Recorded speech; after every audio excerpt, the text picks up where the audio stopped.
उच्चारण मात्र से ही याद आती हैं श्री जयशंकर प्रसाद की वे पंक्तियां जो हमेशा इस राष्ट्र को और अपनी आजादी को सहेज कर रखने की प्रेरणा देती हैं कि हिमाद्रि तुंग श्रृंग से प्रबुद्ध शुद्ध भारती, स्वयं प्रभा समुज्ज्वला स्वतंत्रता पुकारती, अमर्त्य वीर पुत्र हो दृढ़ प्रतिज्ञ सोच लो, प्रशस्त पुण्य पंथ हैं बढ़े चलो बढ़े चलो। सम्माननीय सभाध्यक्ष एवं मेरे आगंतुक श्रोताओं,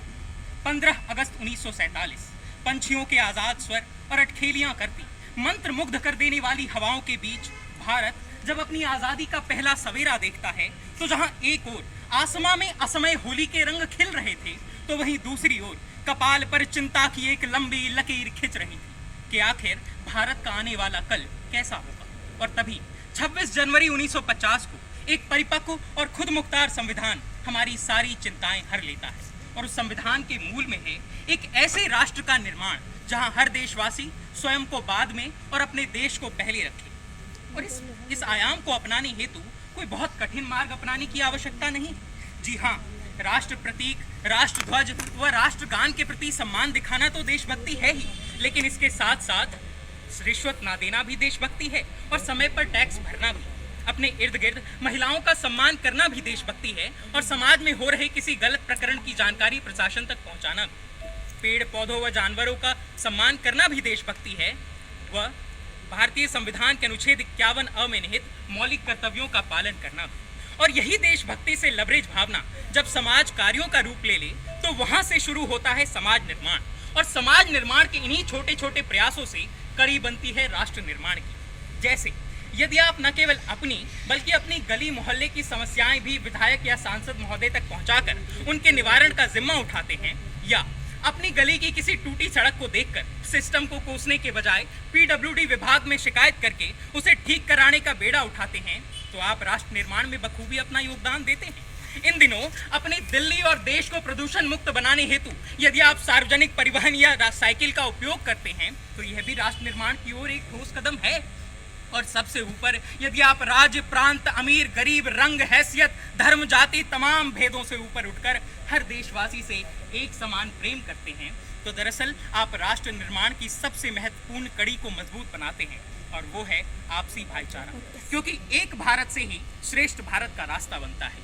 जब मेरी नज़र आज के मूल विषय के सबका साथ, सबका विकास, सबका विश्वास, सबका प्रयास पर जाती है, तो मुझे याद आती है अटल जी की वे वाणी जो कहती थी कि ये सरकारें आएंगी जाएंगी, ये पार्टियां बनेंगी बिगड़ेंगी, लेकिन ये देश रहना चाहिए, और ये देश इन इमारतों और भौगोलिक सीमाओं से नहीं बनता, ये देश बनता है हमसे। और इसलिए मेरे अनुसार भारत जैसे लोकतांत्रिक राष्ट्र के निर्माण की रीढ़ हैं वहाँ की जनता को दिन प्रतिदिन प्रभावित करने वाले कुछ बुनियादी विषय, जैसे शिक्षा, यहाँ की स्वास्थ्य व्यवस्था, यहाँ की अर्थव्यवस्था इत्यादि। तो आइए एक एक करके इन तमाम बुनियादी विषयों का भारत के संदर्भ में आकलन करें। सर्वप्रथम शिक्षा व्यवस्था।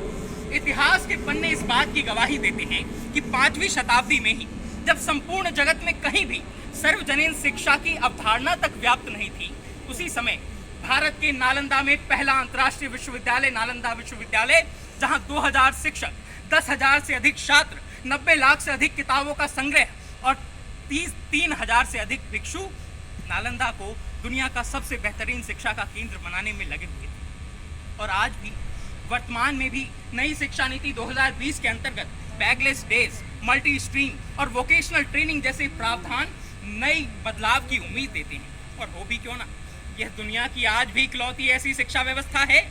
जहां बच्चों को ABCD बाद में और माँ बाप के चरण स्पर्श करना पहले सिखाया जाता है। इसी शिक्षा व्यवस्था से निकलकर 2020 में दिल्ली के मुख्यमंत्री का बेटा और सरकारी स्कूल में पढ़ने वाला एक दर्जी का बेटा दोनों एक साथ एक ही IIT में दाखिला लेते हैं। इसी शिक्षा व्यवस्था से निकलकर 2016 में महज एक DRDO का प्रशिक्षु गरुड़ नामक ड्रोन बनाकर भारत को सर्जिकल स्ट्राइक में सफलता दिलाता है। इसी शिक्षा व्यवस्था के अंदर सन 2002 में ही 86वें संविधान संशोधन के तहत हमारा संसद प्रारंभिक शिक्षा को एक मौलिक अधिकार बना चुका है। और इसी का कमाल है कि 2020 में जब तत्कालीन प्रथम अमेरिकी महिला मेलानिया ट्रंप भारत आती हैं और वो दिल्ली के सरकारी स्कूलों में एंटरप्रेन्योरशिप और हैप्पीनेस जैसे पाठ्यक्रम को देखने जाती हैं, तो वहाँ से निकलकर वे कहती हैं कि ऐसी व्यवस्था न केवल पूरे भारतवर्ष में अपितु पूरे विश्व में लागू होनी चाहिए। ये हमारी शिक्षा व्यवस्था की ताकत है। और इसलिए मैं कहता हूं कि इस शिक्षा व्यवस्था ने राष्ट्र निर्माण में बखूबी अपना योगदान दिया है और आगे भी देता रहेगा। जब मैं स्वास्थ्य व्यवस्था की बात करूं तो हमें भूलना नहीं चाहिए कि हमारे पास सीमित संसाधन थे। हमारे देश में स्वास्थ्य व्यवस्था की हालत जर्जर थी। मैं मानता हूं आप किसी भी देश में सामान्य समय में भी केवल 19 लाख हॉस्पिटल बेड लेकर नहीं चल सकते, 95,000 आईसीयू बेड लेकर नहीं चल सकते। बावजूद इसके यदि आज आप स्टैटिस्टा इंटरनेशनल के आंकड़ों को देखें तो कोविड से होने वाले डेथ में फ्रांस, जापान, अमेरिका, ब्रिटेन जैसे तथाकथित एडवांस देश हमसे कहीं आगे हैं। जहां वहां पर मिलियन डेथ 1300 से 1700 है, वहीं हमारे देश में पर मिलियन डेथ मात्र 300 से 350 है। जी हाँ, मैं मानता हूं कि इस महामारी ने हमारी स्वास्थ्य व्यवस्था की खामियों को उजागर किया है और इसलिए इस मंच के माध्यम से मेरी सरकार से दरख्वास्त है कि हमारे देश के हर जिले में, जैसे इस दौरान हमने आपदा को अवसर में बदल के 48,000 से 98,000 वेंटिलेटर कर दिए, जैसे महज कुछ ही से 1600 ऑक्सीजन प्लांट कर दिए, वैसे ही अगले 1 या 2 वर्ष में हर जिले में एक एम्स हो, ताकि कोई यदि बिहार के मधुबनी में बीमार पड़े तो उसके लिए हमें एम्स दिल्ली या एम्स पटना रेफर ना किया जाए, हमें एम्स मधुबनी में वैसा इलाज मिले। जब अर्थव्यवस्था की बात करूं तो मान्यवर IMF की रिपोर्ट के अनुसार इस साल 9.5% की वृद्धि दर के साथ भारत दुनिया की सबसे तेज बढ़ती अर्थव्यवस्था है